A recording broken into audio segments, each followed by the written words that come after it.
Damn, y'all feel that? Yeah, yeah, uh, yeah. A message to all you pseudo spitters. The sound is cool, but the trend I see is the truth is missing. I feel the flow is stupid. You claim that the music's different. I guess it's all opinion, depending on who was listening. What's the word, y'all? It's KTR underscore podcast, hashtag KTR. We are KTR. We are back in the building for episode 85, live and direct with your boys Know the Roast podcast. That's right, hashtag KTR. We at KTR. We are back. And we are here again to give y'all some news in this wrestling world. But before we dive into today's episode, I have to check in with my guys, and that is Big Harv and J-Bo himself. And my brothers, how are y'all feeling today? It's another day to be alive, to live on this desolate rock and pay bills. So I guess I'm all right. How about you, Big Har? Let it snow. Man, I'm actually I'm upset about all this damn snow. I thought St. Louis was lying again, and then they went ahead and backhanded me with a nice drop of a blanket snow outside. So I'm trapped with the kids, and ain't how I like to spend my Fridays. But we here.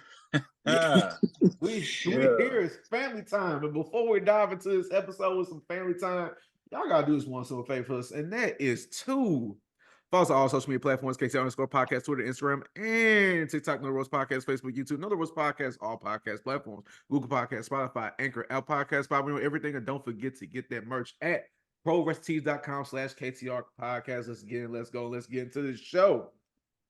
Man, it's been a long time coming. We were supposed to record this episode actually a week ago, but somebody in here at the bottom of this screen forgot about it. And so it got postponed to today. And so now we're releasing it as We're at the bottom of the screen.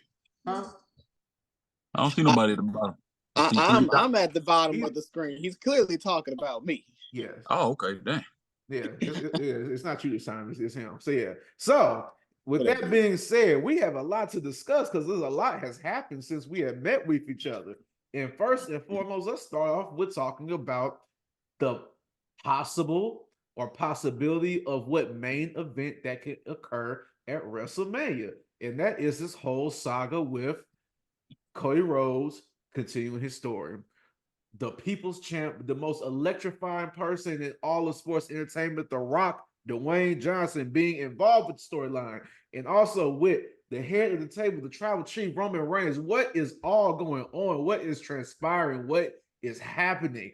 With that, luckily, I was able to attend the press conference live in person because it was in my city of Vegas, and I witnessed everything going. Like, what is going on? At first, we had Tribal Chief versus The Rock. Then Cody Rhodes came out and say, I want to challenge Roman Reigns again before I get my ass kicked for 2 WrestleManias in a row. But we don't know what's going to happen. So, what y'all think? What's going on? What's transpiring? What do you think is going to happen at WrestleMania? Because I'm at a loss right now. Harv, I'll let you start off on that one. I'm not happy, guys. Oh Lord, not happy. All right, they are overcorrecting a mistake that they didn't expect the backlash on. Is what I feel in my heart is what's happening. Everybody expects, because of who The Rock is and who The Rock was, that when he comes back, nobody's going to defy him. If he wants that shot, he gets that shot. The crowd's going to love it. It's a different crowd now. The crowd ultimately respects those that put in work. Majority of the people who watch are not going to be happy with a part-timer, ultimately a part-timer, even a legacy part-timer, somebody that's done so much for the company, done so much for wrestling and outside of wrestling, come in and take from people who have already been there and who have been grinding and trying to get that spot. So what it looks like is going to happen, in my opinion, night one is looking like a tag match. Roman Reigns and The Rock versus Cody Rhodes and Seth Rollins. On top of that, I feel like they have done so much belittling of the world title in recent weeks that night two is probably going to be the world title match and the WWE title match, and that is not going to work the way that they want it to work. I think it's going to be a triple threat for the WWE title. It's going to be Rock, Roman, and Cody. It disrupts the story, throws The Rock in there for no damn reason at all. It's just convoluted at this point. It's so many moving pieces that don't need to be there. It should be cut and dry. Cody Rhodes, Roman Reigns, night 2. Night 1 should have the world title headline. Shouldn't be a tag team, a big blockbuster tag team like they had WrestleMania 1. This isn't WrestleMania 1, and the purpose behind it doesn't make sense. It's not something that is going to elevate the product, in my opinion. I feel like it is ego driven. They need the star power and they don't know what else to do because of everything else going on backstage.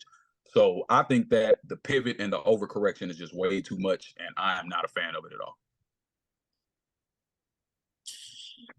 There's a lot to unpack, which is kind of a good thing that we kind of waited just to see everything unfold. So there's a few points, but Harv, one of the things I want to mention is the point you made about the World Heavyweight title.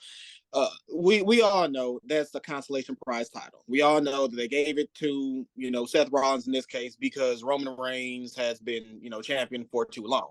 But if you think about it, the original World Heavyweight Championship that came in the WWE's version of the World Heavyweight title, that was a consolation prize too. There was an undisputed championship, and Eric Bischoff came in and gave the world title to Triple H. So just because the consolation prize doesn't mean it won't turn out well, because that title eventually main evented to the WrestleManias. Undertaker took it and main event to WrestleMania. It skyrocketed Batista's career. So just because it's a consolation, to that point, that's only because it was the big gold belt. It held prestige that came along with it. They brought that prestige with it. They made it a continuation instead of making it a brand new belt. That's the only big difference. Because that's it came true. from other companies. And they carried the lineage from the other companies into the WWE. Yeah. So the past of that title mattered. They could have still done similar work with the current world title. The problem is week after week after week, they kept acknowledging the fact that this belt is second to none to Roman Reigns' title because they just want to make Roman Reigns look as strong as possible. So the title is just destined for continual BS over time. But that's just on the world title picture. As far as Cody Rhodes, The Rock, Roman Reigns, no one can convince me that this entire thing was planned. Okay, no one can convince me whatsoever. And the main reason why is Cody Rhodes came out the SmackDown after WrestleMania, looked Roman Reigns in the eye and says, I do not want to face you at WrestleMania, but somebody else will. Period. Okay. And then that's comes The Rock, then come the Backlash. But then in Vegas, in Sam's hometown, when they had a press conference, he said, yeah, I changed my mind. Yeah, I actually do want Roman Reigns. I do want the belt. Just completely out of the blue. And a lot of people was upset at, the whole Rock versus Roman Reigns matchup, but for multiple reasons. Number one, for the people who actually wanted to see the match between The Rock and Roman Reigns, they wasn't upset because the match happened. No, they was upset with how it happened. Cody Rhodes came about. He won the Royal Rumble. Yeah, it was back-to-back. Yeah, it was expected. No, we're not as excited for this match as it was the first time they went about, but at least it made sense. It made sense. With Cody winning the Rumble, and then he just changed his mind, brings out The Rock randomly, and then changes that frustrates people who even wanted to see this match as well. So the direction that they're going, it's a whole lot of damage control. It's a lot of audibles that was called just to make this somewhat entertaining. Now, does Cody Rhodes still eventually get his shot? I mean, more than likely he will. But just how they went about it, it was fumbled. It was fumbled. It was all over the place. They're honestly just making the best of this situation by keeping The Rock involved. Making him a heel, I mean, that's honestly the best you can do at this point to keep some type of interest with him involved, because he's a big name, it's a big paycheck, there's a lot involved. So whatever, it was not the best done. It was terribly done. I see they're trying to make the best of it, but a lot of the damage have already been done. It looks like to me it's just a lot of last minute edits are going on right now with this whole storyline, pretty much. Yeah, basically with this, like I said, it probably was they wanted to plan out a WrestleMania with Roman Reigns versus The Rock. Mm-hmm. Yeah, which is fine. Right. But they don't want to go down that same rabbit hole they went before when replace somebody with somebody else as a part-time because of the fan reaction. And they want to carry that for weeks in and weeks on out, leading up to WrestleMania. Then going to Philadelphia, which is one of the harshest crowds in America when it comes to wrestling, would have booed the life out of that match. And they didn't want that. That's the thing about it. I get it, throwing a rock in here against Roman Reigns. This is an entertainment industry. That's what the E represents WWE. WrestleMania is basically the Super Bowl of wrestling. And with that, you try and get all the big mainstays, all the big attractions to come out. And it's the 40th WrestleMania too. Milestone number, whatever, with that. And so I get why you wanted to throw the rock in there.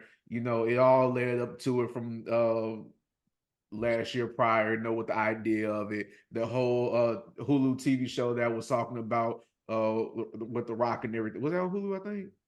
Yeah, on Hulu? Whatever that show was, I forgot when the rock, when when the rock had a cameo with Roman Reigns when he was a child, talking about possibly a WrestleMania match, stuff like that. Little context clues leading up to today's date with trying to have that match, but the way everything turned out, everything with the Cody Crybabies, it wasn't going to happen. So with that, gotta give the people what they want. That's some of the lamest crap he's come up with since the what was the chicken nugget? What was he saying with the Kung Pao? It was some Kung Pao bitch or something like that he did with. That's one of the lamest things that he's ever tried to make a catchphrase. Cody Crybabies Rock. You don't do this, bro. That ain't gonna hold up with a Hollywood Rock persona. If he comes back with the Hollywood Rock, that's the only real thing that could really make it work to a degree. But if he's saying shit like Cody Crybabies as a hashtag or on a shirt, dog, I'm checking out. I'm not gonna be able to do it. I'm not gonna be able to do it. Yeah, so like that, we're just dealing with the last minute changes for this. Who knows what WrestleMania match is gonna happen? Who knows what it's gonna be 1-on-1? Who knows it's gonna be triple threat? Who knows it's gonna be a tag team match? All in all, like it's just a toss-up right now. And like we don't know. We're just trying to figure out what's all going on. I can see a triple threat match happening because they want to try to find a way to not have Roman Reigns get pinned and lose. That's always a thing right there. I can see how you want to have The Rock involved somehow because shoot, you got him on the payroll now, leave the WrestleMania. It's like right now, it's too late. Really can't cut him out right now. And it's like, because you plan for him to get ready for, he's probably been training a little bit. Like, damn, well, now it's all for nothing. So it's like, maybe he might be on there. He might be on the sideline, as a manager along with Paul Heyman in the Bloodline. Who knows what's gonna happen? So, like I said, I'm at a loss right now. But like I said, at first, I said I didn't want to see The Rock face Roman Reigns at WrestleMania. I said that from the get-go. So I wasn't mad at it. The whole way how it's all transpired, it just came out ugly. And so that's just the bad part about this. And this is not what we wanted to see, but this is a way how they try to backtrack and cover their grounds with all the things that are going on leading up to WrestleMania. Yeah. Yeah, anything to touch on after that? No, not really. Just what the hell? Big hole? No, it's just bad pivot. Bad pivot. He's got to work with what they got now. Try to make the best of it. That is true. Yeah, so who knows? But speaking of stars, let's talk about another star that's in the WWE right now, and that is none other than the beautiful woman herself, Jade Cargill, her fine self. My God, God took his time on that specimen right there. But with that being said, it appears though there's been a rumor around saying that she's been pulled from the Elimination Chamber plans moving forward. Elimination Chamber is coming up real soon, within the next week or less than 7 days from whenever this episode comes out. But with that being said, how do you feel about Jade Cargill being pulled from shows, right? Not from shows, but from Elimination Chamber right now? I think that was a smart move. I don't know what the rumor is as to why. However, if she's going to be in Elimination Chamber, and if they're going to build her as this, strong superstar, they need to. her going to the Elimination Chamber and taking a pin is not going to be smart. Now, could they do what they've done in the past, which is find ways to like eliminate them without pinfall submission, whatever? They could, but number one, it wouldn't make sense. Number two, it's not necessary. So pulling her from the Elimination Chamber and saving her for a big one-on-one matchup, keeping that status high and alive. That's going to be the smarter move. So pulling her from heck, not even having her in Elimination Chamber was smart altogether. Unless you was going to have her win it, which in this case it'll be kind of early because she don't had one match and it was the Royal Rumble. So no, pulling her was the smart decision. Absolutely, I feel like WWE a lot of times does that with their women. They tried it with Gail Kim. They tried it with Awesome Kong when she first came in. They like to put them right at the forefront and just let them swim, and it's worked a lot of the time. A lot of Paige was one that did it. She blew up immediately. She was top. She won that title when she was top, so it can work. With Jade, I think she needs more time to grow really as a wrestler. She's not terrible by any means. She's still learning the WWE style, but a slow burn with her and keeping the mystery alive with her is probably better for the presence that she is. I feel like what they have going right now with the women's division, at least the ones on top, I like what they're doing with Nia Jax. Finally, she's looking like better than she has in the past. She actually looks like a threat. Who else was it out there with her? That segment that just passed. Becky Lynch. Yeah, Becky Lynch. They got her and her story leading up to her match with that's likely going to happen with Rhea Ripley. So I feel like they have enough moving pieces right there that they can focus on and make a really good story instead of trying to add her, just basically shoehorn her in there because she isn't needed right now. Keep people wanting her. They know she's there. They saw her at the Rumble. Right after Mania is the perfect time to debut her. Make her the big debut, the Raw or the SmackDown after Mania. That'd be perfect for her.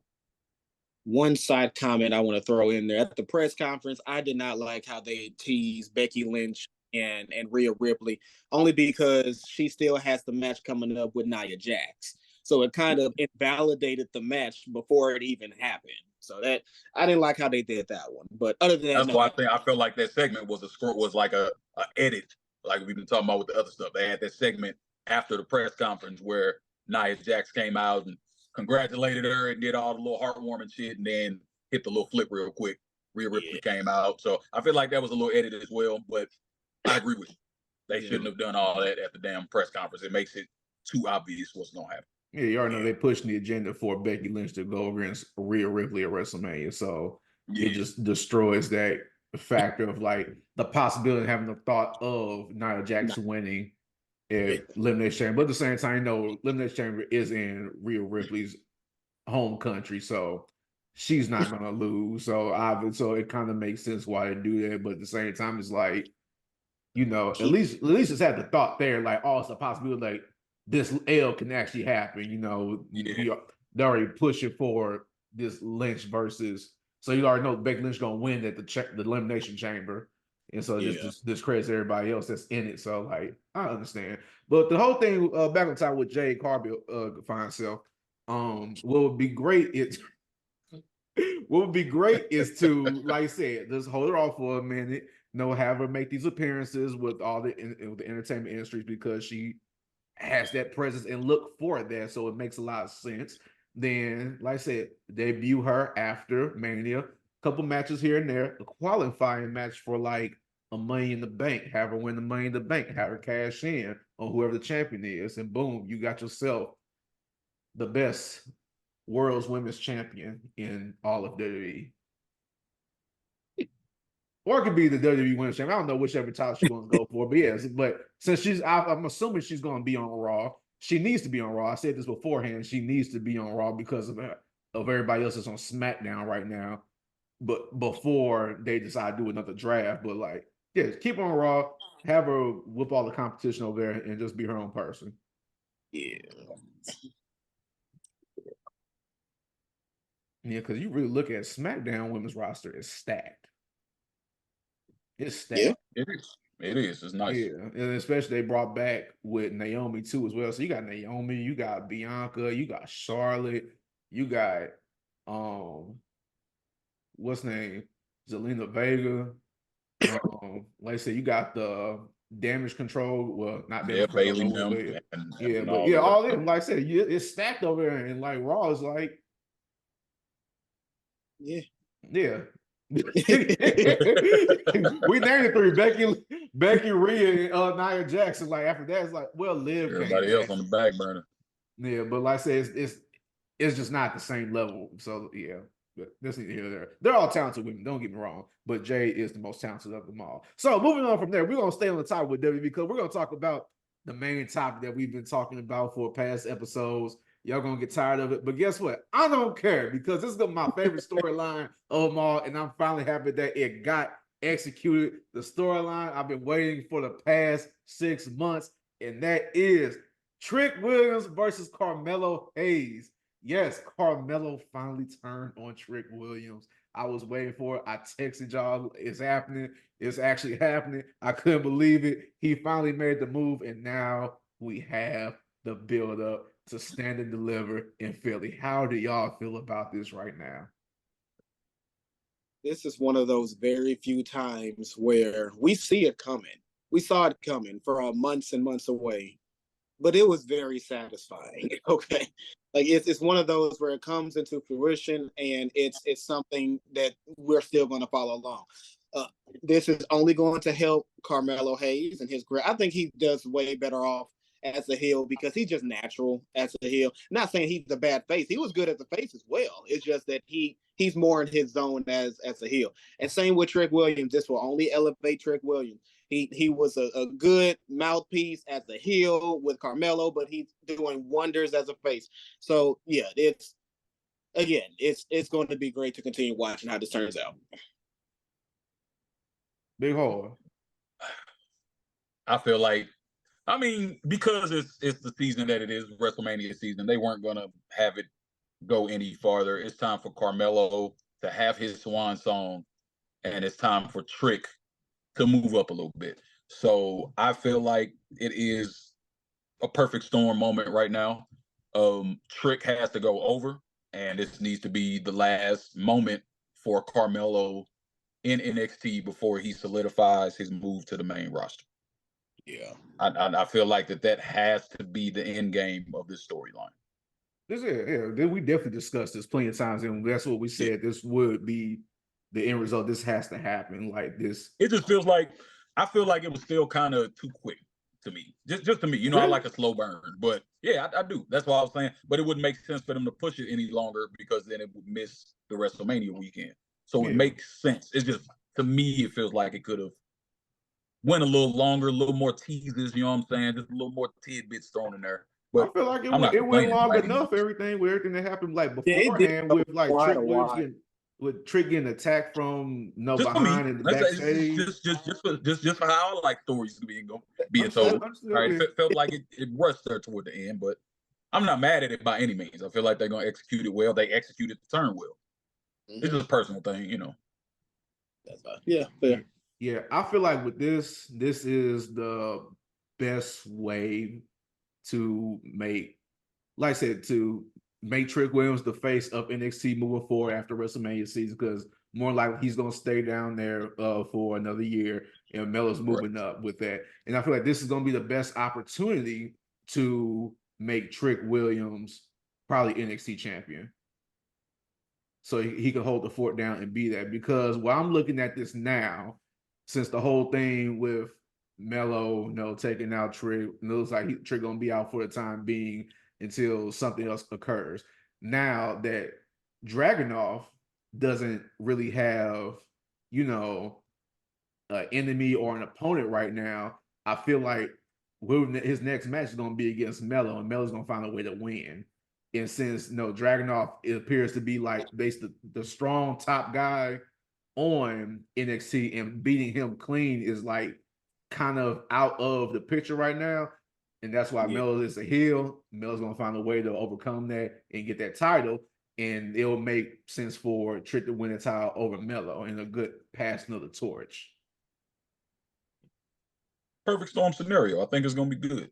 I just would have liked a little bit longer gestation. That's just me. That's just me. I get that. I just feel like it was perfect time. I could see how it could be a little bit longer, but that started a little bit earlier. That's the thing about it. That's exactly what I'm saying. Because it's right there in WrestleMania, they needed to get to WrestleMania, so it's a perfect time for it. Mm-hmm. They would have had to start it earlier. There's no way to fix that. So yeah, I'm not mad at it by any means. Yeah. So we're gonna see how all this unfolds for the NXT era and for our brothers down there representing for us on the NXT brand. You have anything to say about that, J-Bo? No, not at all. No. No, not at all. No, do not. Cool. Moving on. This, I think, is the last topic of the show. And I'm changed up a little bit because I was going to talk about, but I forgot the person's name, so I'm not going to talk about that right now. So we're going to talk about something else. I want to talk about a former wrestler that was in the WWE that's making waves and making great moves on his own recently amongst the social media, especially with YouTube. And that's with Maven.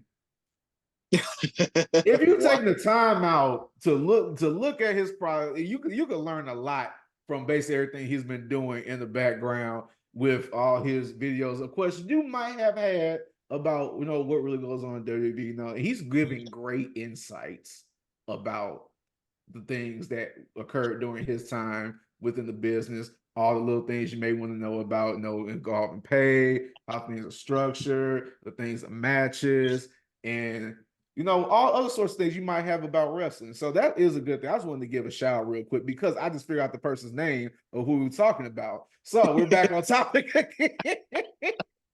What the hell, dude?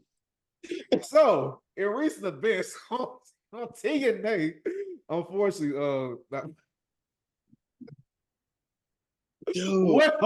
are you looking at me? What? Look, I knew I had one topic left, and my mind went blank about who the guy that got released from TNA. And I'm like, well, we're going to talk about something else.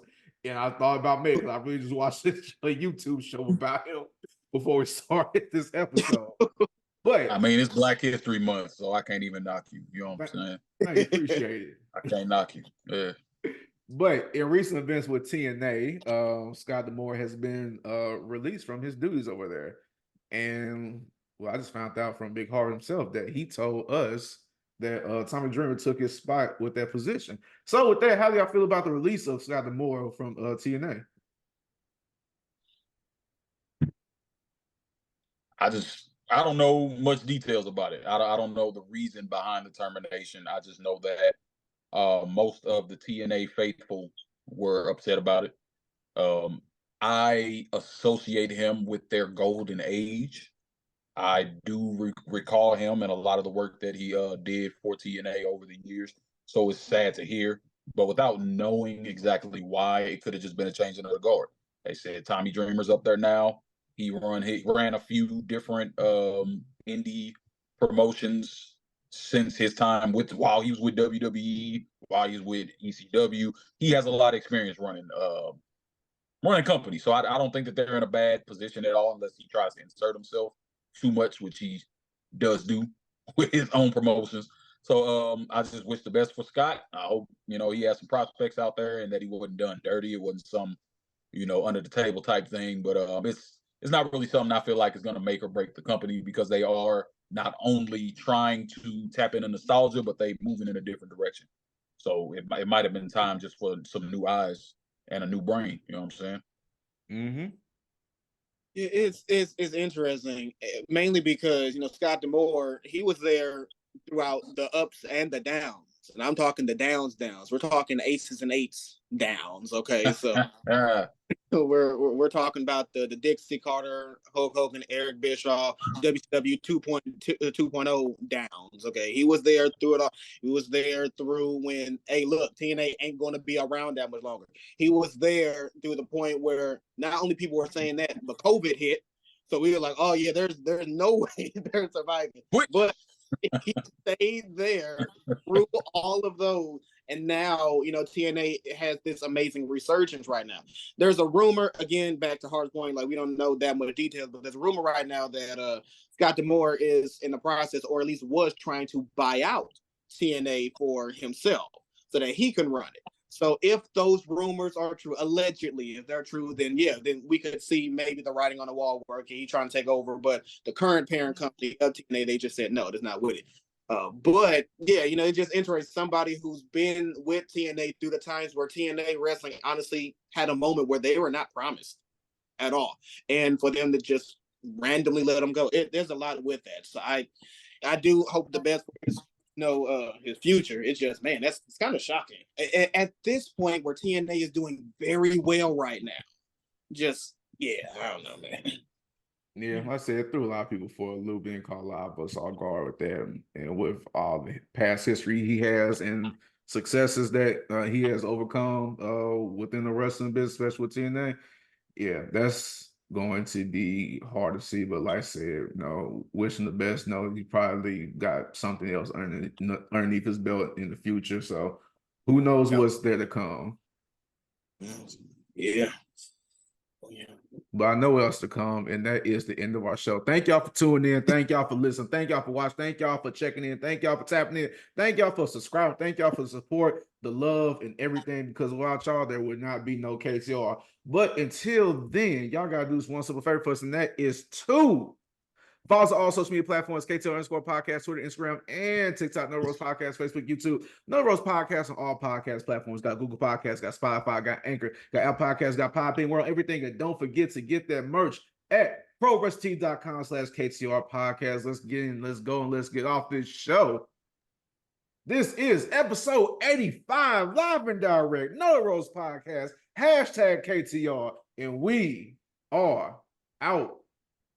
Oh, what should they do, Big Harv? Apparently, they need to do what Cinko's doing for Maven's social media and pump them numbers. I really like that. Guess I gotta do it on my phone since it don't work on my laptop. It'll never pop. I don't know what to be. I don't get none of that. He did for you. Hey. I haven't updated my computer. That's the problem. That don't compute in my mind. I must be out of mind. Black fist high, rally up before we out of time.